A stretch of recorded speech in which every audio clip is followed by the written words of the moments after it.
Hey everyone, and welcome back to the channel. Yes, this is an air mattress, but this is going to be my collection pickups for August of 2022. I got a lot of collecting done this month, and I'm really happy about it. And we're actually going to start with some PlayStation 2. So I actually live in a new area, so finding stuff has been really fun. So up first is going to be Tourist Trophy for PS2. This is basically, think of it as DLC for Gran Turismo 4, but motorcycles. And it's actually just as polished, just as awesome as Gran Turismo. So if you're a Gran Turismo fan, I would check this out. It does take a little getting used to. The motorcycles control a little weird, and I do have it complete, which is really nice. So yeah, I would check this one out if you haven't tried it.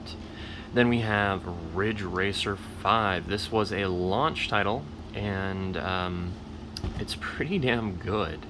It's actually, I believe, the first PS2 game to ever go gold. And it's one of those CD-ROMs, so it has the blue disc. This is a great game. It controls really well. It's my first Ridge Racer game. And I would like to check out the others in the series, specifically the ones on PS3 and 360. And then we have Enthusia. Enthusia is basically Konami's answer to Gran Turismo. I just picked this up. I've not actually tested it and played it, but no, I'm excited to check this out. You know, we don't see Konami put out a lot of games anymore, and so going to their backlog is always pretty fun. I love collecting PS2. It's just expensive. All three of these, actually this was like $5. Both of these were about $15, $20 each, so yeah, I don't know. I love PS2, but it's really annoying to collect for. And then we're going to move on to original Xbox. So I've been trying to collect every launch title, and so this is one of them. This is Mad Dash Racing. It's still exclusive. It's actually developed by Eidos, or published by Eidos, and developed by Crystal Dynamics, who would later go on to, of course, work on Tomb Raider.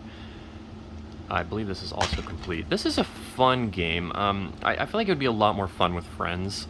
And this is one of those games that that provided a 4-player experience on Xbox at launch. So, kind of a relic of time. But I mean, just look, featuring music from Moby, Fatboy Slim, The Crystal Method, and more. So, yeah, that's a bit of a relic of time. And then we have, I swear, don't laugh at me. We have actually, here's another launch title. Madden 2002. I booted this up just to test it out, and oh my god, it actually looks amazing. Like the character models look pretty good. I have this complete as well. I do want to get every launch title for the original Xbox if I can, and this is one that is super cheap, so I thought, why not? And then we have, I believe I almost have them all. This is the Xbox Sports Network collection. I have a few more in my collection that I already have. I think. Right? I think so. Let me look. Actually, hang on. Top Spin has been in my collection before, but so yeah, I already have this one. This is not a pickup from this month, but Xbox Sports Network was basically this thing that they came up with to kind of integrate all their sports games under one umbrella, even though they were developed by different people. And so there was like an online ranking system and leaderboards, which sounds really impressive for the time. But we have Amped 2. This game is really fun. I suck at it, but it's really fun. Snowboarding. I have Amped 1. Amped 1 is okay, but this game is really good. And if you can notice there, HD TV, it actually supports 720p output, and it looks amazing on an HD TV. So, great game, complete as well. Pretty cool. I'd recommend it, and it will not be the last of the Amped series we see in this video. Lynx 2004. This game is kind of mind-boggling because it's really good. I booted this up, kind of like, whatever, golf. But it's really good. It supports system links, so I may try to play this on X-Link Kai at some point. Yeah, Link's 2004. Really good game. I can't believe it. Speaking of another really good game, Rally Sport Challenge 2. This is one of the best original Xbox games that I think I've played so far.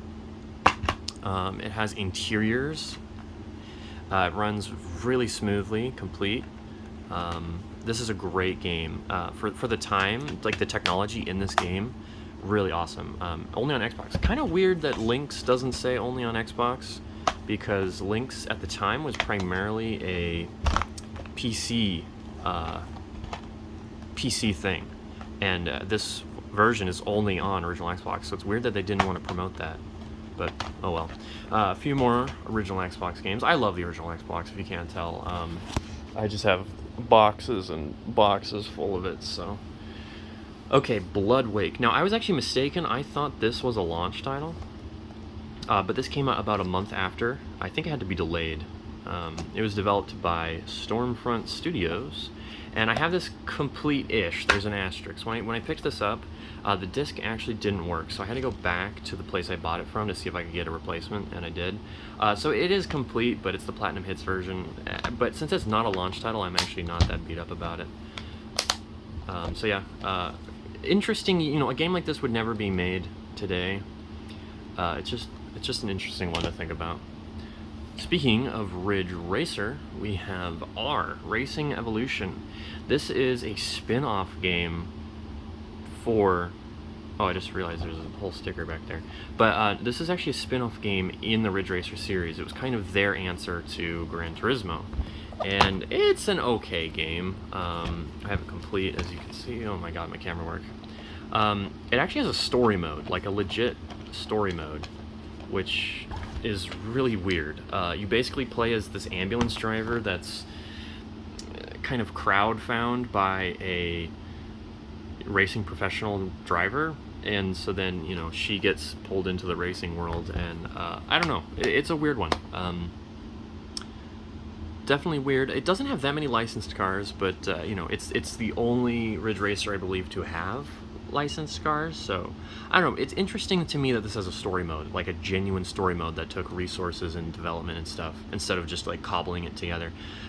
So it helps prevent it feel like a, you know, a cash grab, but I believe this was a multi-plat, so this is on everything. It might not be on GameCube, but I know for sure it's on PS2, so I would check this out if you could. It's worth checking out. It's really cheap, but I was quite surprised about this game. Yeah, that's our Racing Evolution. And then my last original Xbox, there's kind of a theme here. I really like racing games. This is an amazing one. I am so glad that I managed to find this. So this game kind of has a cult following because it's a meme. So this is Volvo Drive for Life, or Drive for Life, Volvo for Life. And literally what it is an advertisement for Volvo and their cars and like their safety. They actually gave this away at Volvo dealerships here in the US. It's a little scuffed, but yeah, no, it's a legit Volvo like video game, and it's insane. So you do like these test drives, and you get like to test the stress and like the traction control and stuff like that. And I think it's interesting that this game released on the original Xbox, because, you know, the original Xbox was far from a failure, but it like wasn't insanely popular, and so like it's weird that this wasn't a PS2 game, because I mean everyone and their dog has a PS2, and so I don't know, it's weird that they gave this away like in dealerships, but I guess like if you had an Xbox and you went to a Volvo, yeah, and that's why there's no barcode in it. So yeah, the only way I think you can get this now is through the secondhand market. Obviously, because I mean it's an old game, but like at the time the only way you could get this, I'm pretty sure, was at a Volvo dealership. So I was really happy to see this, and it's a cheap game. Like you'd think a game like this with kind of an obscure history to it would be rather expensive, but it's not. Okay, moving on to Xbox 360, another console I love to collect for. It just has a lot of solid exclusive games, and the ones that aren't exclusive, the multiplats, will run the best on here, plus they're backwards compatible on Xbox consoles. So we have Forza Motorsport 4, kind of a theme today with racing games, huh? But this is probably the best Forza game in the series. I have this one digitally, but this is probably the best Forza game in the series for a lot of people's money. I actually had bought this one a few times before, but I kept getting it with only one disc, and so I had to send it back to the place I bought it from. But this is a complete version with both discs, so I'm pretty happy about that. Gears of War Judgment, again, this is another game that I owned digitally that I now own physically. This is a super cheap game. It's not the cheapest Gears of War game because it didn't sell the best, but you know, it's Gears of War Judgment. You know, think what you will about it. I don't have it complete, but I don't know. Think of what you will of Gears of War Judgment. And part of the reason I did buy this as well is because it runs better on 360 hardware than it does on the original, or on like Xbox One and Xbox Series. Just due to the way the emulation works. But this is a really good case too, like really clean. Okay, Tomb Raider Anniversary. This one, I kind of regret buying it, but it's really valuable and collectible. So this is, I have this on Steam, and I have it on PS2, or excuse me, on PS3. And the original, you know, the 360 version, this was at the time when, like, Tomb Raider was on every console. It was on, like, PSP, Wii, DS, even cross-gen release with PS2 and 360.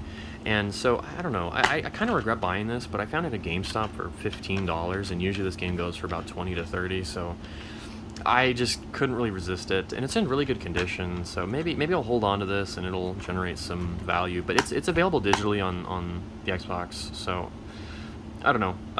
Kind of regret picking this up because it's actually not the best version of it. Not counting the Steam version, the best version is actually the PlayStation 3 version. So this is backwards compatible though on Xbox One and Series consoles, so I'd figure I'd pick this up and just kind of hold on to it. And there they are again, Eidos and Crystal's Dynamics. We saw them earlier with Mad Dash. Okay, this one is a little unfortunate, but this is Final Fantasy 13, a game, I feel like this is a trend, a game I already own, but yeah, Final Fantasy 13, rather controversial entry in the series. I played through it like 2 years ago now. Only problem with this, so I got this to test it out on Xbox One backwards compatibility, and luckily you only need the first disc, because this, I realized this game was marked down in price when I bought it, and I should have realized why, because I only had 2 discs instead of the 3, so only disc 1 and disc 3, so I don't know. I don't plan to play through it on original Xbox hardware, but I would like to get the second disc at some point. But it's cool, like, you know, calling back to original, or not original, but like old Final Fantasy tradition, you know, it's on more than one disc. Which is pretty cool. I might pick up 13 too, but this runs great on Xbox One hardware, and it's insane to me, like, kind of how old this game is, and we haven't seen it on new consoles for some reason. But you know, just I like 360. I really want to pick up more RPGs for, because there's a lot of great ones, like Lost Odyssey. I played through that, really good, and we'll actually move on to another one here soon. But I would love to see this game come back and like re-released on PS4 and or even PS5 and Xbox consoles, because it deserves it. It deserves a second chance with people. It's not the best game in the series, but I think it's far from as awful as many people like to say it is. I don't know, maybe I'm crazy. Speaking of RPGs, we have Blue Dragon. This was a big deal back in the day. This was the first Hironobu Sakaguchi game that was done under Xbox, and like at the time, this was when Xbox like really tried. So this is complete, has all 3 discs. Pretty happy about that. And oh man, this game is gorgeous. I booted it up on my 360 just to see like what this would have looked like in 2006 running in 720p. It's an incredible looking game. I really like the visual style, and I don't even like the Akira Toriyama like visual design, but I managed to really you know, kind of enjoy the visuals. I've only played a couple minutes of this, but this was a pretty big deal game. It's also still rather, I shouldn't say rather expensive, but it does go for a chunk of change compared to like Final Fantasy 13. But this, I believe, is still exclusive, so the only way you can play this is on 360. and it is backwards compatible on Xbox One, so that's probably how I'll end up playing it. But yeah, really cool game. I remember I had this as a kid, and I played a little bit of it. I don't really remember it being kid-friendly, but then again, I never found JRPGs kid-friendly, but oh well. Okay, this one is one I've wanted to pick up for a long time. So this is a game that I'm sure many of you have heard of. This is Sleeping Dogs, developed by United Front Games. For many, this is their favorite game ever. And it is widely considered one of the biggest hidden gems or like forgotten games from the 7th generation. This is just... I've played a couple hours of this, and yeah, I almost agree. It is very good. I wish that the definitive edition or whatever, which is the version I've played a little bit of, was better. So I ended up just getting this on 360, and this is like, great game. I really recommend this game. If I had to explain it, it's as if Double Dragon, Shenmue, and Grand Theft Auto had a baby. It's awesome. Speaking of hidden gems from the 7th generation, we have Enslaved Odyssey to the West, developed by Ninja Theory and published by Namco. Actually, a lot of Namco games I picked up here. This is an Unreal Engine 3 title, so this was one of those games that was using, Epic Games stuff, and only played a little bit of it. I've heard really great things. The opening was basically an Uncharted level, which was pretty cool, and I have it complete. So, really excited to check this one out. Gets a lot of buzz from people, and it's not a cheap game, but it's worth it to me. All right, Crackdown. I tried playing this a little bit. Crackdown 3 was my entry into the series, which, if you know, Crackdown 3 not the best entry in the series, but I'm obsessed with anything that says only on, and it's on a box, so I had to pick this up. The Xbox logo is a little faded, but it's okay. I played a little bit of this last night, and I don't know. It's very light in tutorialization, which isn't a bad thing, but the game design just kind of confused me. It was hard to tell what to do and where to go and what my objectives were, so I don't know. The controls felt okay, but definitely might want to check out the second one. Okay, and speaking of Amped earlier, Amped 3, only on Xbox 360. This was a launch title for the 360. Not very good, I'm afraid to say. This game is batshit. So, Amped 1 and 2 had a pretty basic style to them. They were snowboarding games with, kind of a street ground, underground style. This game goes into this funk, pop, bizarre sort of vibe. It's really hard to explain. Maybe I'll post some gameplay of it, but this... Oh, there's my receipt. You don't need to see that. Hang on.